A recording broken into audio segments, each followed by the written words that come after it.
It gives me a great pleasure to be here this morning to formally open this year's Next Generation of Africa Security Leaders program. I'd also like to congratulate you all on being nominated by your respective governments to participate in this program. I think it attests not just to the contributions and capacity that you have shown in your work in your countries, but also the potential that you have to really move security management and security leadership issues forward in Africa as a whole. This morning my task is to provide some context. It's called an opening ceremony, but it's going to be more of an opening conversation. There's not going to be a lot of ceremony here. We're going to talk about, why is this program important and why now? I believe that Africa is currently at what I call a strategic juncture, an inflection point, or the proverbial fork in the road. And I have, there are three reasons for this. The first is historical. If you think back to the 1960s, when most African countries got their independence, the biggest issue then was how do African countries, who were then being called nation states, there was nothing national or state-like about most of the countries back then. They were just these geographical entities that had been bequeathed by colonial governments. In the 60s, the focus was how do we ensure the viability of the state? And we saw in state after state, because of governance and institutional and political failures, we saw the tyranny of a few over many. And so by the 1970s, there was a lot of contestation for leadership. People were saying, why should that group be ruling over the others? And why is my group not represented? So there were these contestations for the legitimacy in the 1970s. And the response from the governance, from a governance perspective in most African countries, was repression in state after state after state. That's what led to the series of coups d'etats. That's what led to the instability. And that's what laid the foundation for a lot of the grinding poverty that most African countries still contend with. By the 1980s, we went from contested legitimacy issues to what I call conferred legitimacy. Because by the 1980s, the Cold War divided Africa into those for and against, the East versus the West. And so in many countries, you saw governments or leadership that should not have been there, having legitimacy conferred upon them because of Cold War geopolitics. And so many challenging leaders, and many leaders that challenged not just their people, but challenged the world's security, emerged during the Cold War. And they had legitimacy conferred upon them, either by the East or by the West. But by the 1990s and 2000s, we saw a gradual move away from the regime-type security to more human security. And since the 2000s, a number of things have happened on the African continent. First, we have seen a lot more economic growth. We've seen African countries growing faster. We've seen a lot more investment coming into the continent. We've seen a lot more infrastructure.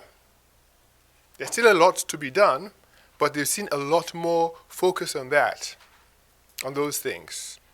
Politically, we've seen a bit of openness. We're now seeing more elections. We're now seeing more conversations and discussions. We're now seeing a lot more of institutional strengthening and development in a number of African countries which did not exist in the 80s and 90s.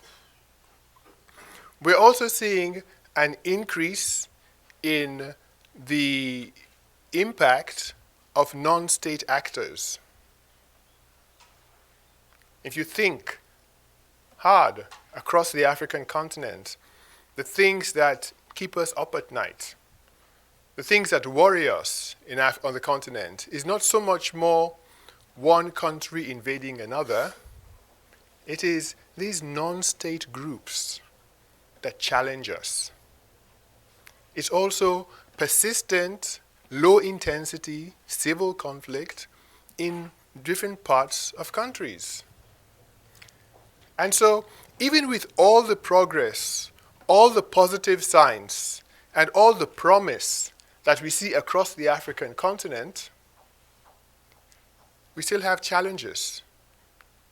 But even though we have challenges, I think we have a strategic opportunity.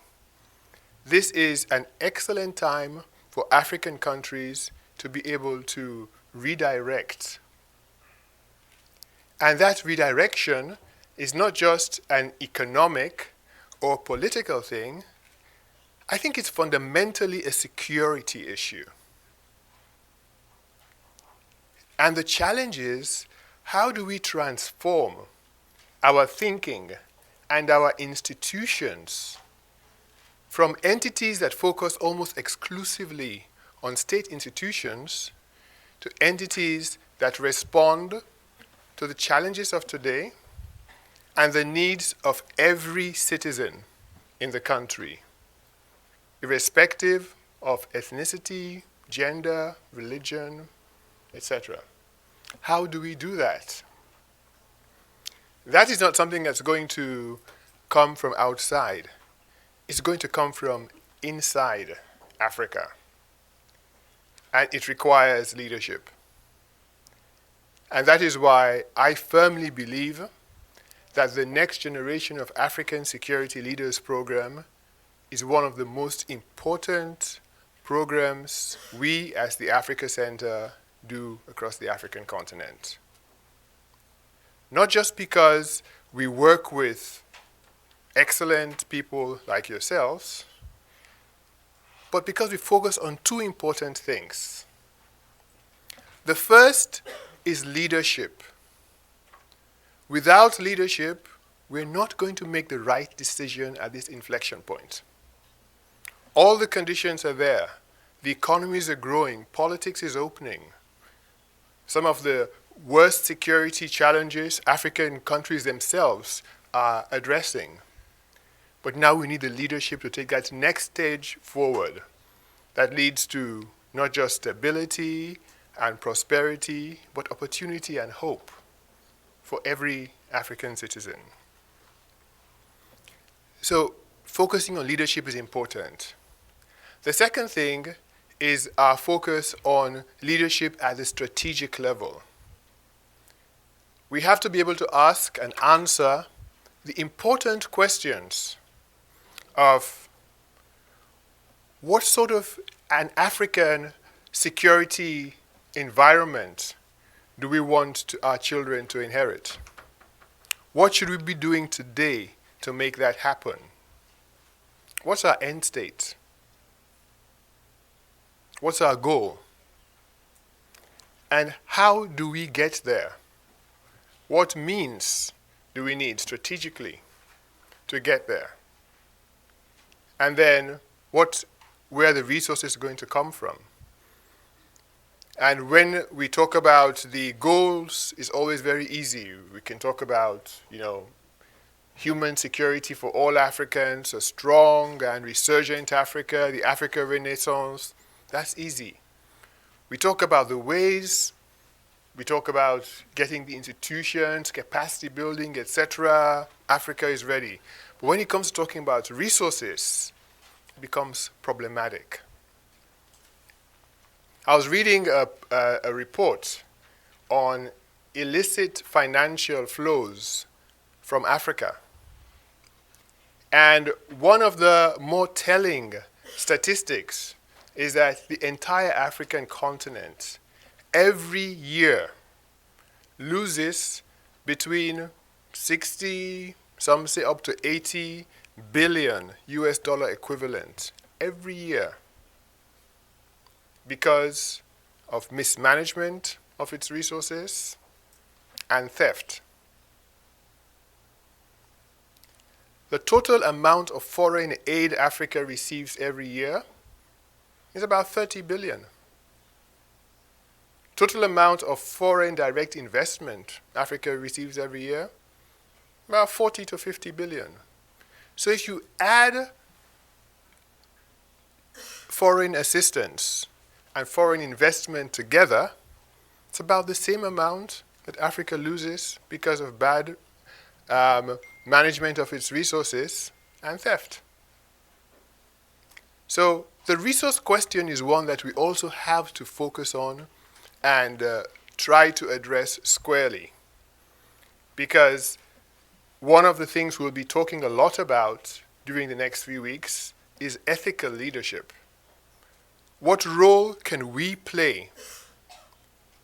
I know there's a lot that the political leaders, political will, etc., but leadership is at various levels.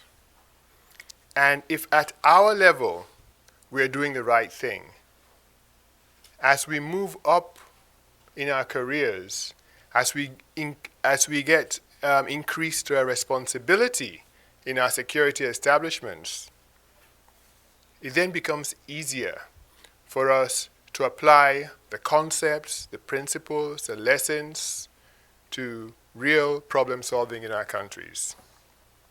And so I think that we really need to emphasize the importance of ethical leadership across the continent. You, as Africa's next generation of security sector leaders, I think you have a unique responsibility, and I think there are 4 things that you can do. The first is that you have to be the change. The change doesn't have to come from outside.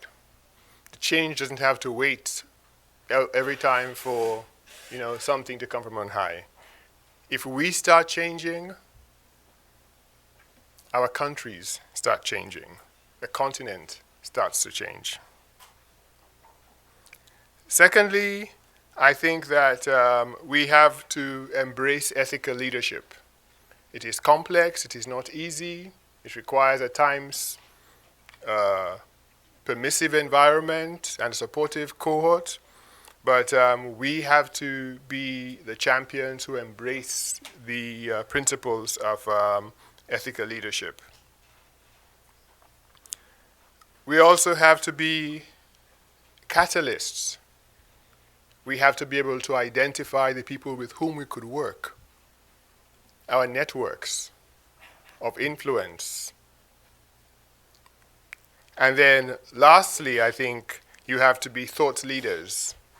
As you would probably recall from the introduction given by our Chief of Staff yesterday, one of the things that we do is quite a bit of research. And he did mention that half of our research are done by people like yourselves. And that's important because the thinking has to reflect the environment and the experience. It's easy for people to be here in Washington, D.C. and write really nice reports about what could happen. It's not the reality.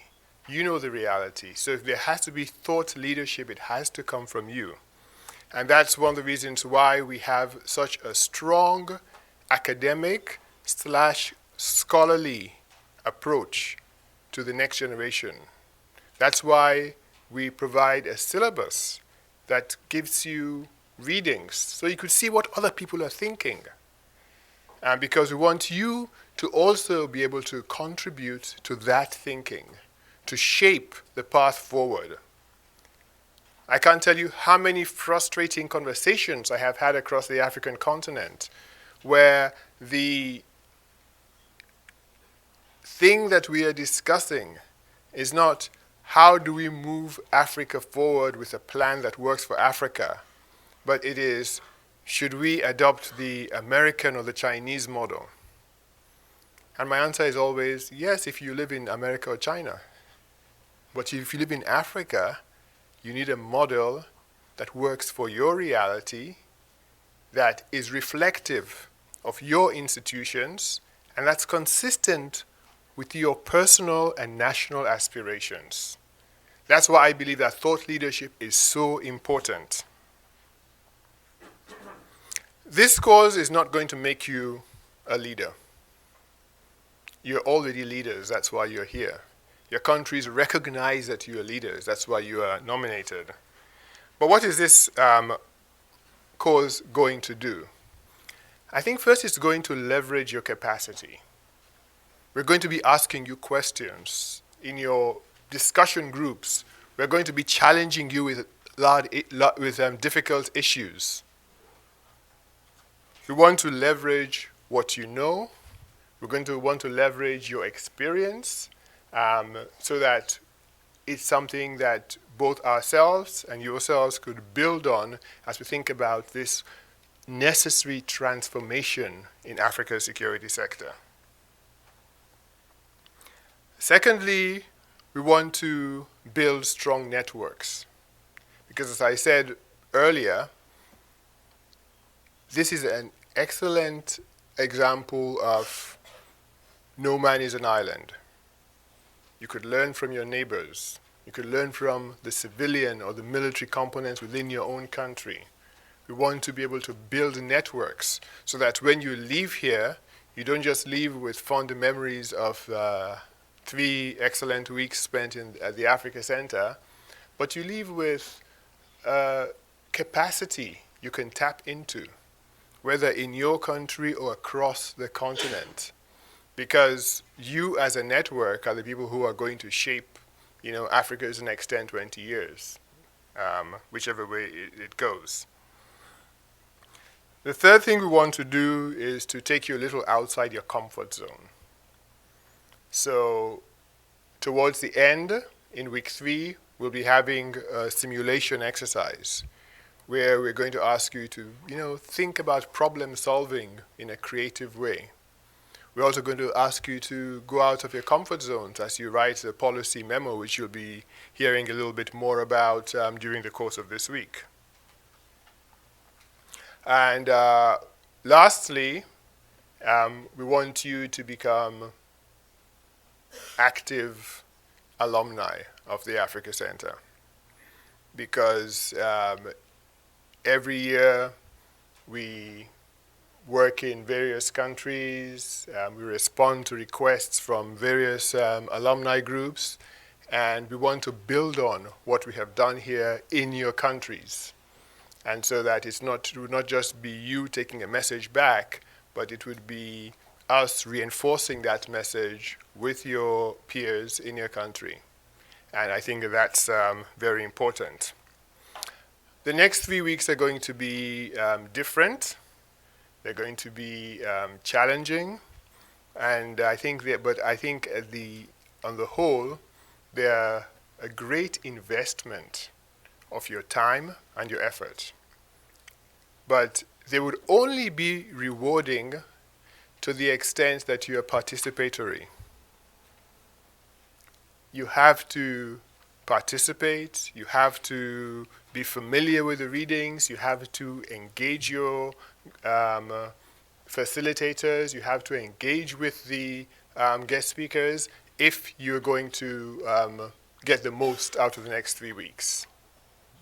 You also have to have a bit of an open mind, because we all come to any problem set with a fair amount of preconceived notions.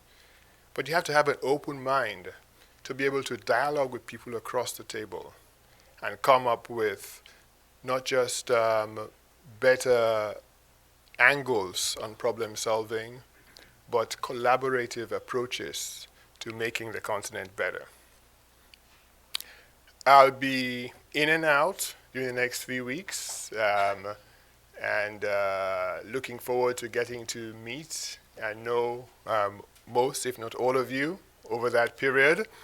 But I'd just like to challenge you once more to challenge us and make this work for you.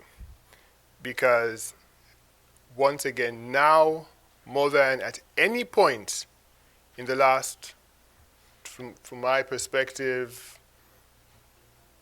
40, 50 years, Africa is at an inflection point, and we all, in our small ways, have a part to play in making sure that that inflection point puts Africa on a sustainable path for progress and for peace and for greater positive relevance in the global commons. Thank you so much for your time, and I look forward to your questions.